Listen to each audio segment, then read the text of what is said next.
Добро вечер, почитувани гледачи. Ова емисијата отворено на тема на Ирис телевизија. Наши и ваши гости вечерва се господинот Мирче Адамчевски, познат новинар, а исто така во функција на председател на Комисијата за жалби на Советот за етика на медиумите, и господја Марина Тунева, председател на, извршен директор на Советот за етика на медиуми во Македонија. Добро ни дојдовте во емисијата Отворено на тема. Добро ве најдовме. Така, се надевам дека на нашите гледачи ќе го представиме Советот за етика на медиуми, со оглед на тоа дека многу малку од граѓаните знаат што всушност значи. Дека ние новинарите секако знаеме дека вие сте тие што понекогаш ја оценувате нашата работа на одредени представки. Господине Адамчевски, да ни кажете како председател на Комисијата за жалби, колку годишно добивате представки од страна на граѓаните, односно се жалат на работата на медиумите, дека ги навредуваат, дека имате клевети и сето тоа? За последнава година, во 2017 година, имаме околу 79 представки, што не е малку. Од основањето на Советот до сега имаме добиено над 200, можеби 220-230 представки, и самото тоа зборува дека полека Советот станува видлив во јавноста и дека граѓаните ја ценат неговата работа и сметаат дека навистина има некако тело кое што може да им помогне за да се заштитат од непрофесионалните и неетичките новинари. Така, господи Тунева, еве да ни кажете од кога постои Советот за етика? Па вака, значи Советот за етика е официјално регистриран во 2014 година, меѓутоа во јануари 2015 почнуваме со поактивна работа во смисла отварање на извршната канцеларија, иако Комисијата за жалби си функционираше од претходно, меѓутоа така во малку по-незавидни услови, но од тогаш, значи од почетокот на 2015 година, ние активно работиме како Совет и според бројката што ја спомена колегата Мирча, видливо е дека навистина се почесто ни се обраќаат, иако ние би сакале таа бројка да биде одзивот, значи од граѓаните, воопшто од јавноста да биде уште поголем во смисла на пријавување на она што е непрофесионално, неетичко информирање во медиумите. Меѓутоа ќе имаме прилика, ќе зборуваме подетално за работата на така, еве да ни кажете во рамките на Советот за етика, рековте дека нели функционира комисијата, други тела имате или немате? Значи Советот за етика, комисијата е, да речеме, на централно јадро кое што ги разгледува жалбите кои што пристигнуваат во однос на медиумското информирање, има управен одбор, надзорен одбор и извршна канцеларија, односно секретаријат на Советот за етика. Како работите на волонтерска база или? Па значи во извршната канцеларија сме добро ограничен број на луѓе кои што се со целосно работно време, а членовите на Комисијата за жалби кои што се 7 експерти во областа, тие практично действуваат на начин што се состануваат најмалку 2 пати месечно, иако имало потреба тоа да биде многу честопати и многу повеќе средби, но нивната работа пак од друга страна се одвива со тоа што континуирано ние добиваме поплаки, жалби, реакции во однос на информирањето на медиумите, па таа консултација знае да се одвива и онлайн, телефонски, адхок средби и така натаму, што подразбира дека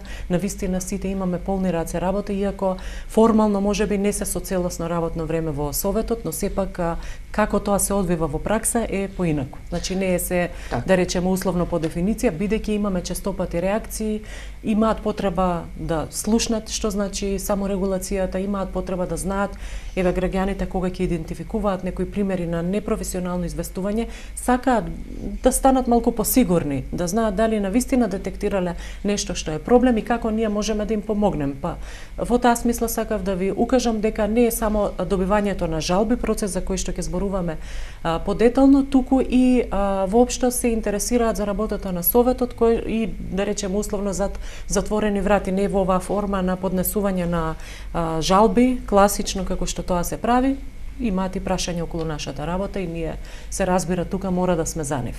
Така, господине Адамчевски, да ја представиме Комисијата за поплаки и жалби. Од каков кадар е составена таа? Значи, комисијата според статутот е составена од 7 члена. 20 се на предлог на Сдруженијето на новинари, 20 се на предлог од нив на предлог на собствениците на медиуми и тројца се експерти од јавноста кои што се се вклучени на конкурс. Значи се распишува конкурс и тие се јавуваат на конкурс. Тие обично се експерти од работата која што ја ги вршат, медиумска, етичка, и тие се луѓето кои што се занимаваат главно со комисијата. Комисијата работи на начин што добиваме представки, се обидуваме првиот чекор е, ако може по пат на медијација да се решат одредени спорови. И за сега имаме решено спорови и по пат на медијација, не толку многу, меѓутоа ги имаме решено, доколку условно странките во условниот спор се не се согласуваат на медијација, тогаш поминуваме на разгледување на представките, се обраќаме до медиумот кој што е посочен дека бил неетички, непрофесионален, да бараме одговор на представката што е дадена било од граѓани, било од невладена организација или од било кого. И по добивањето на тој одговор, а може би некој и не одговара, но и стоја сеедно ние, тогаш седнуваме и расправаме врз основа на Кодексот на новинарите на Македонија, значи тој не е практично, како што се криви законите за судиите, за нас е Кодексот на новинарите на Македонија, утврдуваме дали е нарушен некој член од Кодексот, значи имало ли неетичко однесување, немало ли неетичко однесување, и се утврдува, доколку има, тогаш посочуваме дека да, представката е основана, се прифаќа, медиумот го нарушил Кодексот на новинари, во тој членови, ги набројуваме кои членови се нарушили, или пак ја отфрламе затоа што нема нарушување на представката. Потоа сето тоа се подготвува од страна на стручна служба и се испраќа до медиумот и до човекот што е или поединецот или здруженијето што ги упатиле представката. Медиумот има обврска да ја објави на своите страници или ако се работи за друг медиум во тој медиум. И тука е мал проблем, за жал, малку медиуми објавуваат представки кои што се однесуваат на нивно прекршување на етичките. Значи, ќе објават доколку е во полза нивна, да, ќе го објават, Советот не ослободи, не сме нарушили, меѓутоа има медиуми кои што го објавиле тоа и сметам дека во наредниот период ќе треба повеќе да работиме и ќе биде се полека, мислам. Ова го кажувам од причина што имаме демократски земји кај што е формирана, да речеме, во скандинавските земји, од таму потекнува саморегулацијата веќе 100 години, па и таму има медиуми кои што не ќе објавуваат. Така да не ми е за утеха, меѓутоа сакам да кажам дека не треба да се прави голем проблем од тоа што не ги објавуваат одлуките, затоа што нашиот управен одбор донесе одлука и тие одлуки сега се јавни, се објавуваат на Facebook, ги праќаме до сите наши членки, практично видливи се, не може да се скријат медиумите, па некој друг медиум ќе објави дека соодветниот медиум е прекршил. Прекршил. Не бил професионален. Ева да ни кажете кога медиумите, тоест новинарите, се најнепрофесионални, за време на избори или кога траат други процеси? Па за време на избори тоа се посебна приказна, но заради тоа ни е Советот подготви една повелба за известување, етичко известување за време на избори и таа повелба подпиша над 90 на медиуми, меѓутоа морам да бидам искрен, уште мастилото подписан не се исуши, веќе тие продолжија со своето неетичко известување. Да, за избори се неетички, меѓутоа имајќи предвид дека нашата држава е во перманентни избори. Ние немаме избори на 4 години, него на година, па на 2, па едни локални, па предстателски, практично ние сме постојано во изборна кампања и нормално човек може да се каже дека за време на избори се најнеетички. Така, ова не случајно ви го поставувам како прашање, бидејќи за прв пат во историјата на Ирис телевизија имавме представка од граѓанин за време на изборите. Вие одлучивте дека, тоест, откако комисијата нели заседаваше, се произнесовте дека Ирис телевизија професионално известувала во врска за тој прилог.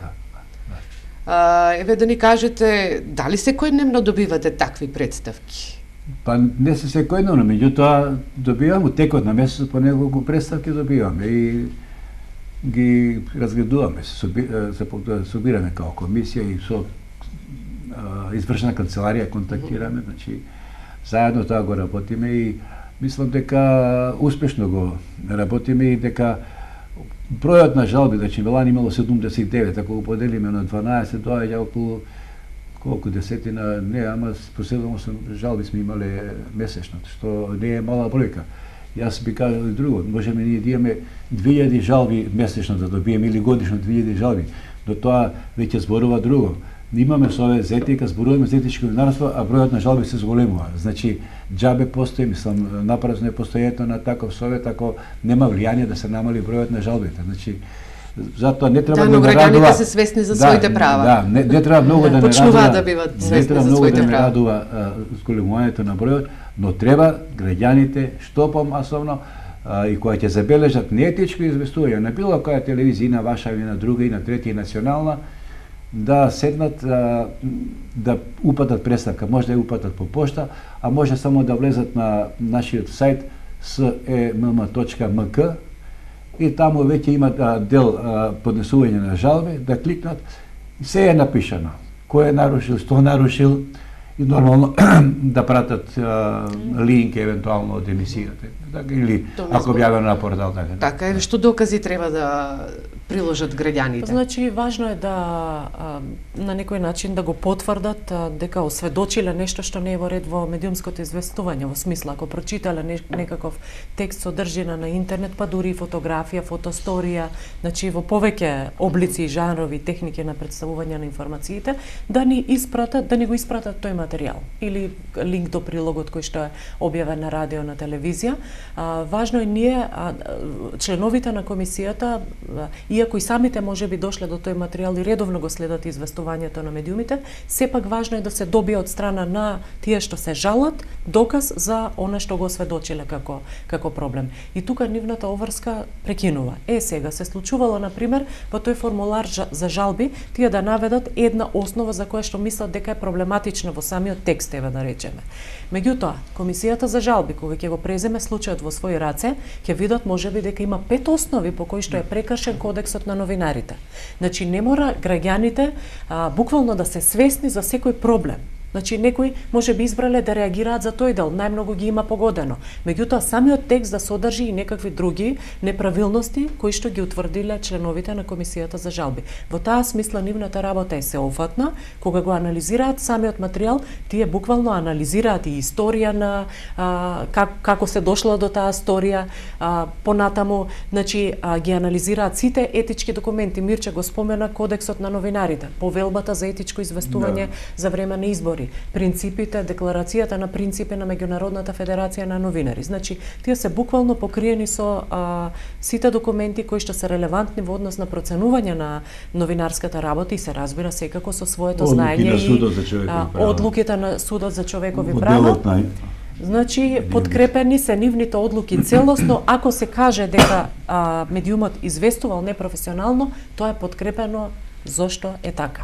Значи, која е казната на медиумот, ако не известувал непрофесионално? Идејата на саморегулацијата, буквално таква каква што била и пред 100 години, како што спомена Мирче, таква каква што е денес и функционира во Европа и во светот, пошироко, значи е дека тоа е тело кое што само може да изрече морални санкции.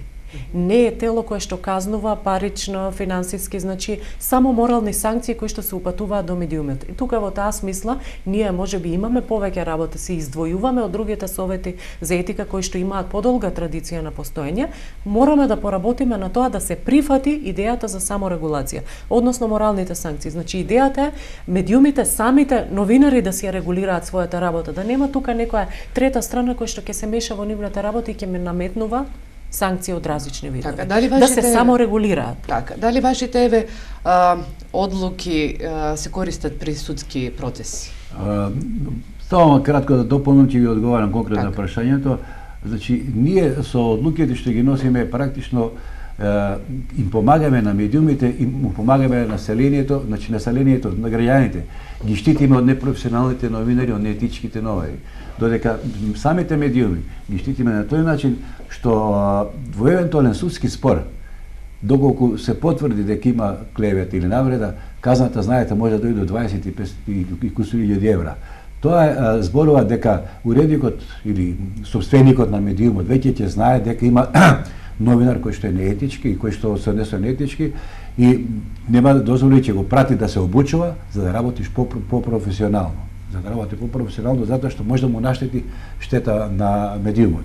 Инаку што се однесува до користењето од нашите одлуки, да, во последно време се повеќе доаѓаат во име на странките се јавуваат адвокати, ги поднесуваат представките и ги чекаат со радост, доколку се разбира е во нивна полза, доколку не е отфрлена одлуката, да сигурно што сите одлуки не се во нивна полза, ако се јавуваат адвокати и одат на суд како доказ, бидејќи ги користат како подкрепување на нивните докази, затоа што, да речеме, во законот за клевета и навреда има член кој што зборува дека мора клеветата, ако е направена со непочитување на етика, на професионални медиуми, кое што го утврдува некој тело, не се спомнати ние таму, но некаде се утврдена. Значи, сега има постои некој тело таму кој што утврдува дека има неетично, ти го носат на суд и сега може тоа да биде во подкрепа да се на странката која што се жали и медиумот да биде казнет со огромни суми. Така, рековте дека 70, над 70 представки. Да, година, смислам дека 78 или 79. Така. 2017. Колку од тие представки беа прифатени од вас дека новинарите работеле професионално, а колку не? Тоест, колку се издржани реакциите на граѓаните? Имаме направено, имаме една статистика направено. Значи, точно било вкупен број на донесени одлуки, сме донели 73 минатата година. Од тие одлуки, во кои што е прекршен кодексот, кај што сме изрекле морална санкција, се 62. Неосновани жалби или жалби надвор од доменот на надлежноста на комисија, значи отфрлени жалби се 9, и жалби решени по 5 на медиација, помирување без странките 2. Значи, тоа е за 2017 година. Значи, отприлика околу 80%, над 80%, нешто ги прифаќаме представките што се доставени до нас.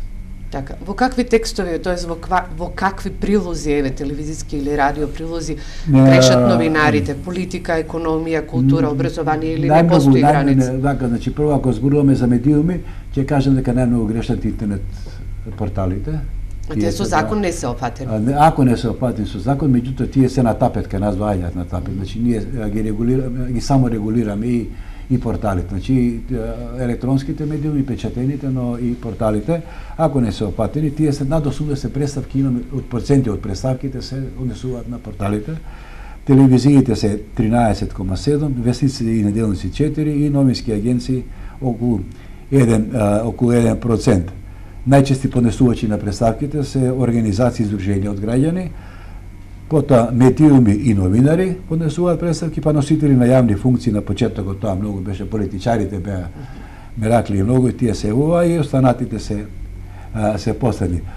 Што се однесува до бројот до прекршувањата, по видот на прекршувањата, ова што ја прашавте, значи најмногу се однесува на прекршување на членот 1 од кодексот, кој што зборува за неточни непроверени информации, немате втора или трета страна, овако непрофесионално одработено е. И скоро 80% се прекршувањата на тој член. Значи новинарот е истапил еднострано. Прашал некого и го спуштил во емисија или го напишал и со тоа нанес штета на некој поединец или на институција кој што се жалаат. Кај нас дека се 80% од прекршувањата. Прекршувања кога новинарот не прави разлика меѓу факти и мислење и меѓу вест и коментарот.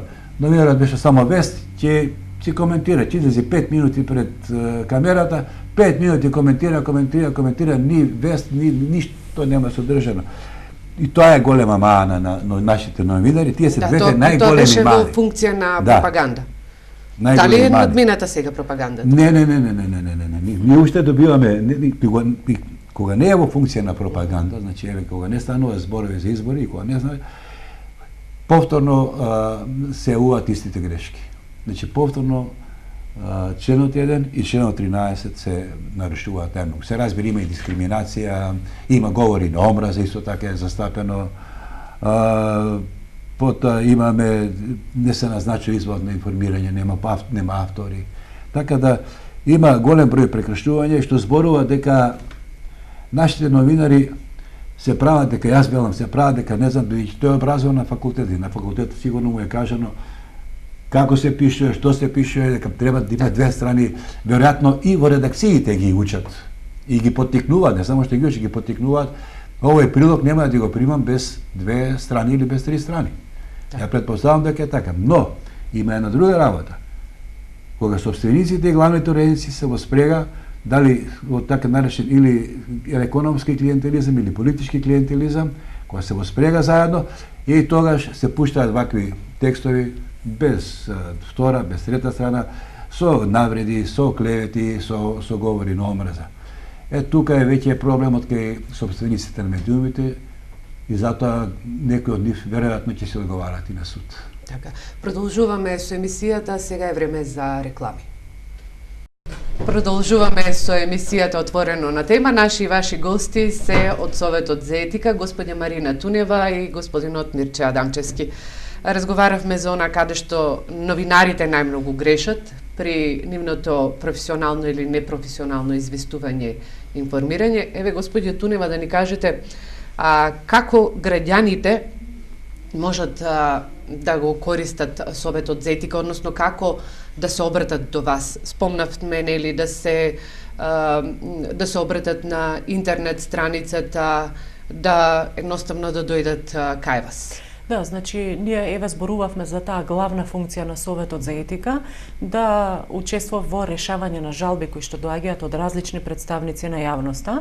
Го објаснивме тој механизам како функционира, меѓутоа, во наш контекст, во она што е наше секојдневие, воопшто и во однос на медиумската ситуација, но и во однос на потребата да им се излезе во пресрет на граѓаните, ние заклучивме дека навистина е потребно да се работи активно со нив, да бидат партнери во целиот процес. Нам, граѓаните, ни се многу важни во сето она што го правиме, не само во утврдувањето на случаи на погрешно информирање, туку и воопшто да се запознаат подобро што значи Советот за етика, но што значи и медиумската работа.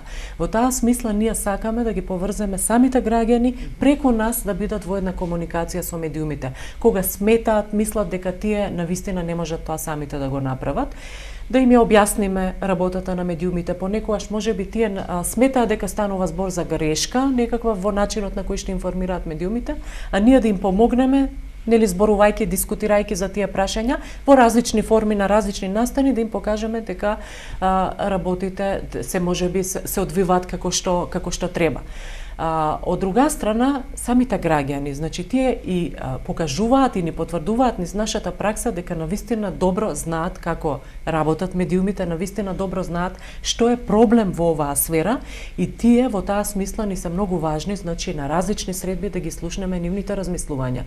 Дали сметаат можеби дека медиумите немаат доволно пристап до информации? Дали медиумите функционираат во незавидни услови и така натаму? Значи секој збор во однос на она што значи медиумската работа, начинот на кој што се одвива професијата, без разлика дали доаѓа од самите медиуми или доаѓа од граѓаните, од представници на јавноста, нам сето тоа ни е многу важно. И ние како го правиме тоа? Значи организираме дебати, средби со граѓаните, соопштуваме на пример резултати од различни мониторинзи и истражувања, како на пример што имавме соработка со Институтот за комуникацијски студии, кој што активно ја следеше работата на медиумите за предизборно и за време на изборите. И ние со тие резултати, бидејќи сме во активно партнерство и со високообразовни институти и научно-истражувачки установи, тие резултати ги соопштувавме во непосредна комуникација со граѓаните. Нашата работа најмалку се одвива од канцеларија. Значи, ние можеби имаме средби на Комисијата за жалби во канцеларија и таму се одвива таа седница, иако и во таа смисла ќе направиме промена, ќе излеземе на терен и ќе направиме една отворена седница која што ќе се пренесува во живо пред сите представници на јавноста. Значи, тој настан ќе се случи наскоро, ќе добиете покана и вие за да сте присутни, нели, да можеме да позборуваме воопшто за сето она што значи саморегулацијата, како функционира Советот. Значи, сме имале таков тип на различни видови на средби со граѓаните, но Она што сме заклучиле дека е потребно е дека тоа треба постојано и во континуитет да се случува. На нас еве од бидејќи слушаме за многу работи кои што дека се е централизирано, се е во Па за Скопје. жал, значи дека малку сте присутни, еве За тоа сме дојдени ке вас. За жал, ние сме редовите во земја. констатирале дека ете тоа се случувало, а низ праксата еве и на институциите, да речам, но ние не сакаме да биде така. Не сакаме. Со сите наши расположливи капацитети, ние сакаме да сме постојано во комуникација со сите. И Советот не функционира само за Скопје. Не функционира само за главниот град. Советот функционира буквално за сите граѓани, за сите медиуми во оваа држава. И од тие причини ние сакаме колку што можно почесто да се наоѓаме на терен, бидејќи ние самите учиме за многу работи, наоѓајќи се во локалните средини каде што ја имаме таа директна комуникација. Дали од колегите на новинари, дали од представници на граѓански сектор, од институциите и така натаму, сите ни кажуваат работи за кои што можеби ние сме прочитале само на хартија или пак дури никој не ни посочил за одредени нешта. Независно, значи, важно ние во различни форми да ја продолжиме таа комуникација. И уште еднаш ја искористуваме оваа прилика граѓаните да се чувствуваат слободни во секоја можна прилика да го контактираат Советот кога смета дека е објавена некаква проблематична содржина во медиумите. Уште еднаш би рекла, за жал, ние најчесто представки добиваме од граѓани, организации од главниот град. Сме имале случаи да реагираат и граѓани, институции и организации од други градови, меѓутоа сакаме праксата во таа смисла да биде подобрена. Затоа и ја користиме и вашата помош, нели тоа што не излегувате во пресред како медиум, за да апелираме заеднички до граѓаните да учествуваат во работата на Советот. Понекогаш, знаете, имаме ситуации во кои што тие се чувствуваат несигурни, дали добро знам дека дали е во ред што реагирам на ова и она причина. Понекогаш се плашат, па ќе натераат некој друг да поднесе жалба наместо тие самите. Значи имаме различни ситуации, ние се обидуваме да ги охрабриме, бидејќи навистина така ни помагаат многу во нашата работа, меѓутоа така го помагаат и работењето на медиумите. Значи, од друга страна, имам, исто така една порака да укажеме дека ние не постоиме само за да ги користиме граѓаните условно за да ги критикуваат медиумите, а медиумите постојано да се натапет.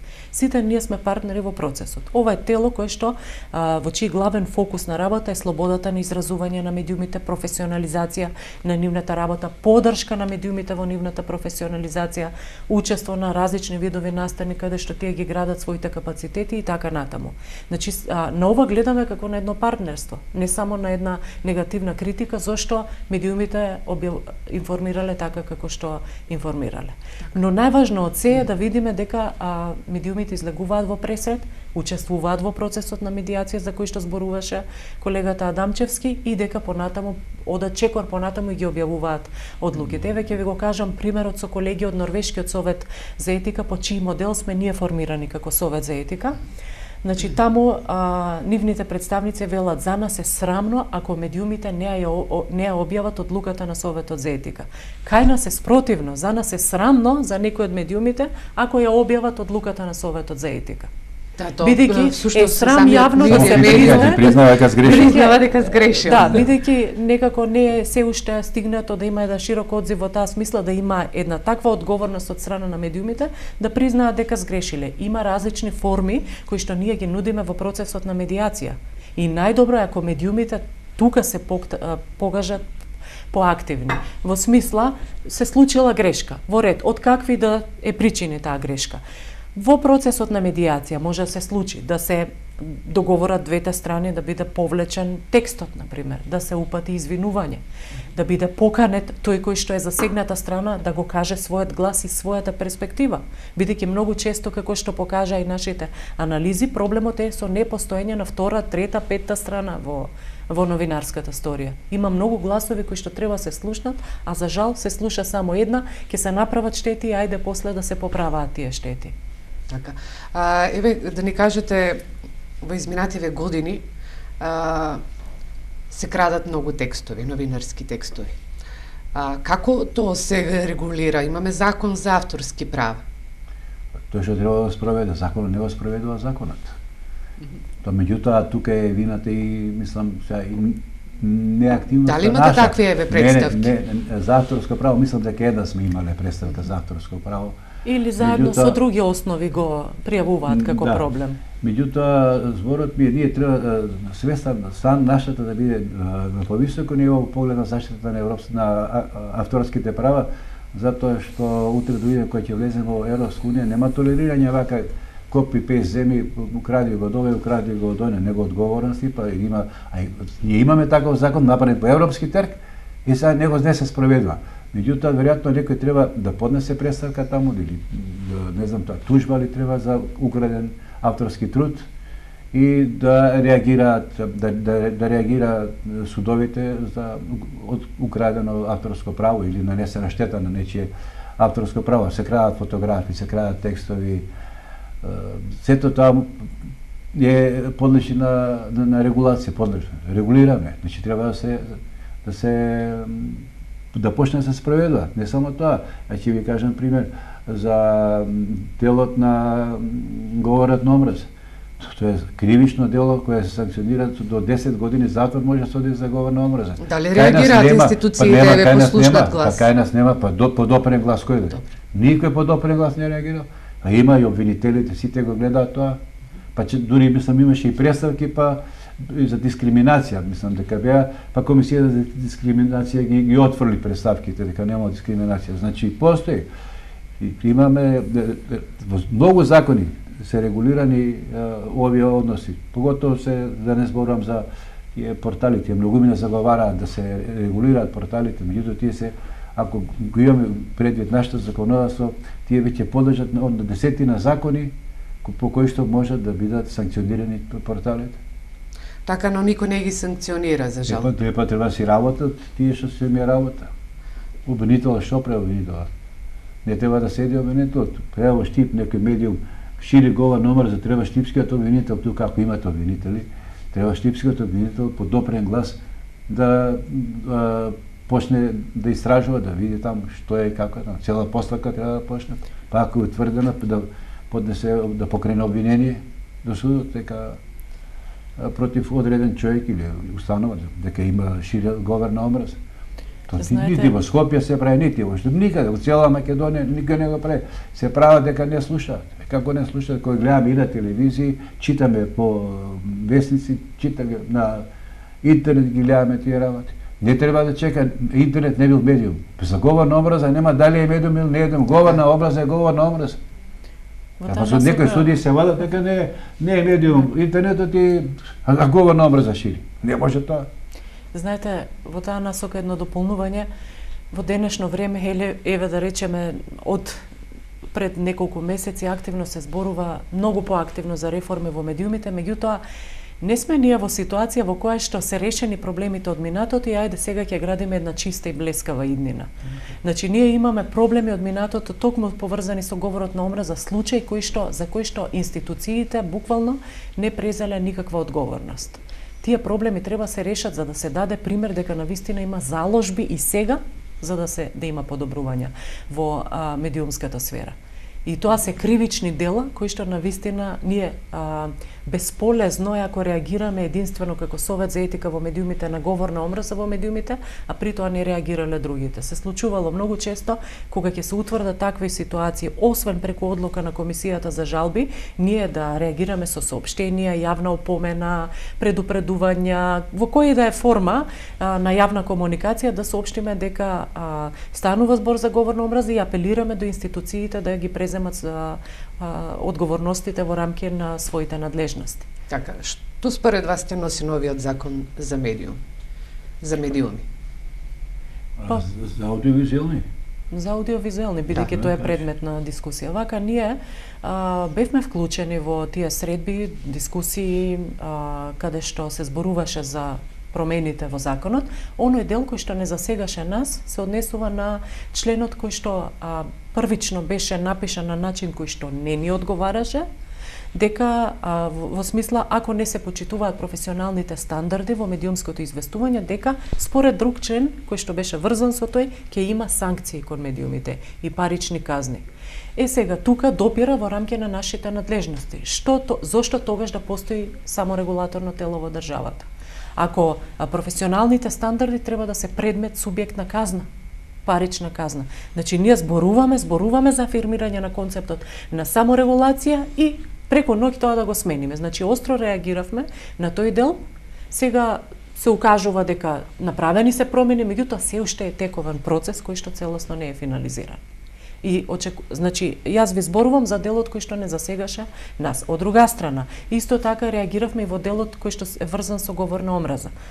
Беа наведени основите во кои што се казниви, значи за говор на омраза, меѓутоа отсуствуваа на пример заштита на некои ранливи малцински групи како што на пример говор на омраза по основ на сексуална припадност, ориентација. Значи тоа не беше ставено во тие одредби и тука упативме некои забелешки, па ќе видиме што ќе излезе на крај. Значи ние зборуваме за работите што сме ги осведочувале, бидејќи во тие примери кои што ви ги споменавме, кога постои дискриминација и говор на омраза, најчесто сме го забележувале во однос на ЛГБТ популацијата во државата. Имало примери по родова основа и по етничка основа. И малолетници, да. Врзано, да речеме, и по етничка и малолетни лица. Например, реагираше омбудсманот, бидејќи тој понекогаш ни се обраќа до Советот за етика, реагирале за дискриминација по етничка основа, каде што стануваше збор за малолетно лице. Неколку интернет портали на некој начин се подсмеваа на она што да речеме беше име и презиме на детенце со од друга етничка припадност од немнозинските заедници во државата и реагираше омбудсманот. Значи тука освен што станува збор за откривање на лични информации и податоци за малолетно лице, стануваше збор и за дискриминација по етничка основа.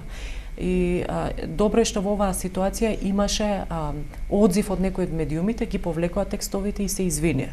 Но тоа не го направија сите, за жал. Така.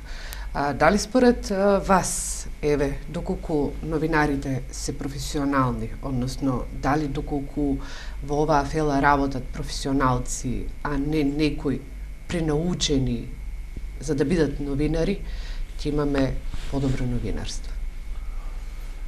И подобри медиуми. Не мора, значи вака сега новинарите, јас сум работел као новинар 30 на години, уште работам, занимавам со новинарство, 40, скоро 50 години, не 50, 40 на години и не сум новинар по образование. Значи, етичкото и професионалното се носи во себе и се стекнува со надградбата, со работата. Ако е некој професионален, ќе биде професионален, независно дали бил, како што рековте во наводници, приучен, или ако завршил факултет. За жал, нашите новинари сега може би се 90% со факултетско образование од факултетите за новинарство.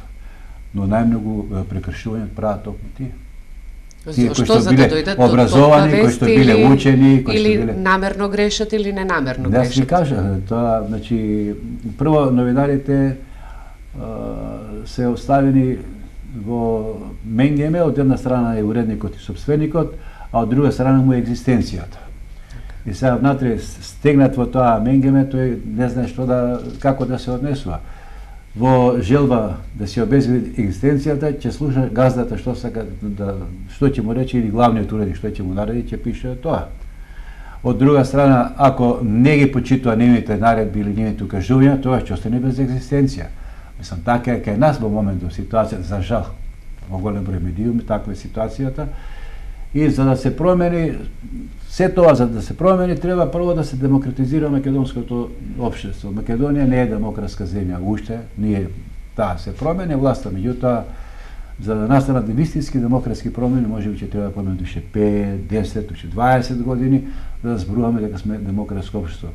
Во отсуство на демократија, во отсуство на почитување на правдата, правото, нормално ќе бидат вакви, ќе имаме и вакви појави, и поригорозни, кои што дури ќе водат кон кривично казнување. Јас во разговор со колегите од странство, кога разговараме, кажавме говор на омраза многу малку е присутен. Многу малку е присутен и меѓутоа се санкционира, веднаш се санкционира.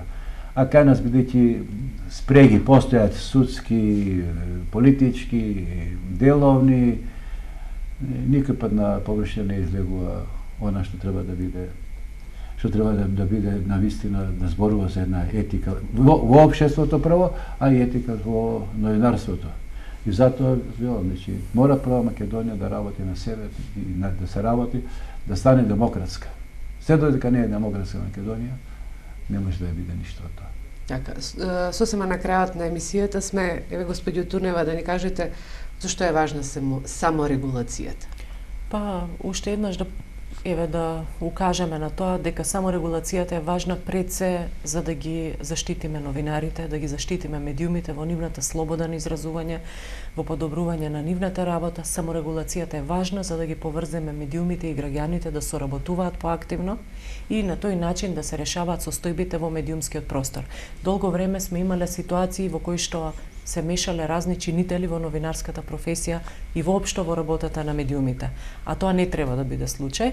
Медиумите самите треба да се саморегулираат, како што рековме, самите новинари и медиумските работници да си одлучуваат за својата професија, да си ја штитат и да си ја градат. И тука никој да не ги удира со стап за она што го прават како носители на таа професија. А од друга страна да бидат поотворени, да ги слушнат размислувањата на граѓаните, на сите кои што будно го следат нивното дејствување, бидејќи тие се моќен чинител во општеството и нормално дека се постојано под надзор.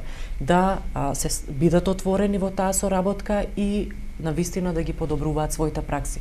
За жал, долго време сме биле речиси на дното, на листата на медиумски интегритет, на меѓународни, во извештаите на меѓународни и домашни организации, но ете, да го заборавиме минатото и да се подобриме и во сегашноста и во иднината. Оваа професија, знаете, во други држави е гордост да се биде носител на оваа професија. Во нашава држава некако поради сите состојби, поради незавидните услови во кои што функционираат и самите медиуми и новинарите, не е гордост, напротив. Да ја вратиме професијата таму каде што таа навистина прибаѓа. И тоа ќе го направиме сите заеднички, но и ќе го направиме ако слушнат и институциите и сите кои што досега можеби не ги вршеле своите работи или се мешале во она што представувало новинарска и медиумска работа. Јас само една реченица ќе додам. Треба да се само регулираме за да не регулираат. Ако не регулираат, тогаш знаете регулацијата е закон, а законот има и казни други работи. Затоа за да не регулираат, затоа треба да се само регулираме. Така, ви благодарам на разговорот. Благодарам за можност. Почитувани гледачи, ова беше емисијата Отворено на тема. Ви благодариме на вниманието и секое добро.